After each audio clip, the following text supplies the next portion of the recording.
So here are 4 of the things that I think you should get into in the upcoming year 2024 to help you be successful as an artist and creative. So let's go. So the first one is actually using the AI chatbot Chat GPT. Whoa, Thomas, what are you talking about? Well, guess what? Not all AI is bad. I think this one is really helpful when it comes to helping you put on those different hats that you have to have as an artist and creative, because we have to have our artist hat on, and then we have to have the business hat on, the marketing hat on, the accounting hat on as creatives, as we do it all ourselves. So in my practice, I use Chat GPT, and if you don't know what it is, it's basically a chat bot, an AI chat bot that sort of responds to you and whatever you put in that prompt in a human-like sort of language and gives you something that's sort of legible and readable. So you're able to have a conversation with it, and it's able to respond using sort of all that information on the internet. So the way I use it in my practice, when I put on my admin hat and I have to apply for, let's say, a ton of applications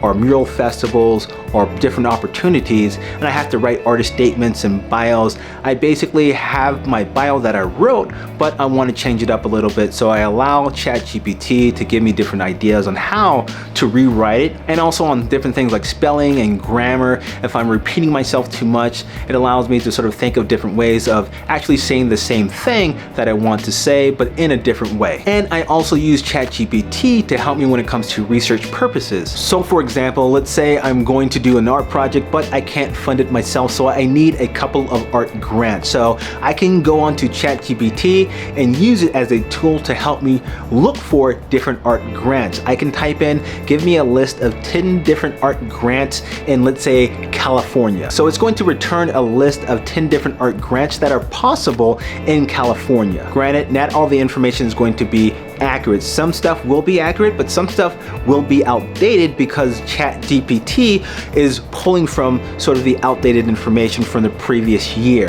But you can still use all that information to hunt down further information. You're just using it as a lead. So that is how I use Chat GPT and AI in my practice to help sort of the other parts of my practice when it comes to the behind the scenes, the admin, the business side of it, so that I can actually just focus on the creative part. So Canva is the second thing that I think you should get into. And Canva is basically a website / platform that allows you to do design work. And it's kind of like a Photoshop, but a scaled down version of Photoshop that's a lot more efficient. It's based off of like models and templates, little reusable sort of designs that you can use so that you're not making everything from scratch. Because as artists, we want to focus on being creative, but you also have to showcase your work on different platforms and different media outlets. So you want to make sure you get it out there in the way that you want. When you're putting on that marketing hat, that branding hat, it allows you to sort of not have to do everything from scratch. It allows you to be more efficient when you're designing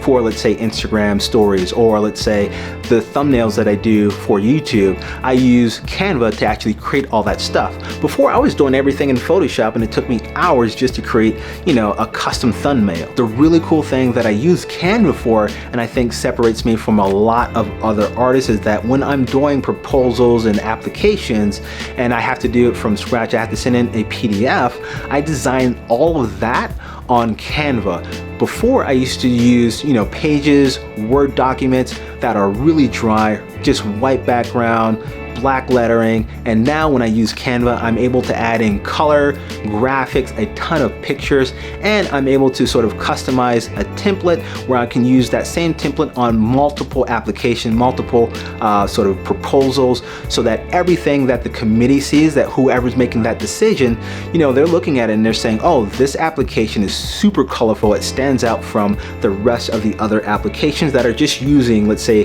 a Word document or pages or keynotes or PowerPoints, things like that. So definitely look into Canva. I had the paid version. I still think there's a free version that you can use. It's definitely paid for itself when it comes to the application that I've gotten approved of, or the proposals that have gotten approved of, because of the way it looks and sort of how I present it. And the third thing that I think all artists should get into in 2024 is using LinkedIn, or showcasing their work on LinkedIn. And LinkedIn is more of a professional networking site for businesses and people working in corporate offices or looking looking to sort of get hired in a certain industry. So LinkedIn has a different demographic than your Instagram or your TikTok with the kids. LinkedIn is more of your decision makers. So people that make the decisions in some of these big businesses. So that is why I tell artists to sort of get on LinkedIn so that you can put your work in front of these individuals that actually make the decision. So I follow quite a few artists like Greg Mike, who does ABV Gallery in Atlanta, or Jasper Wong, who does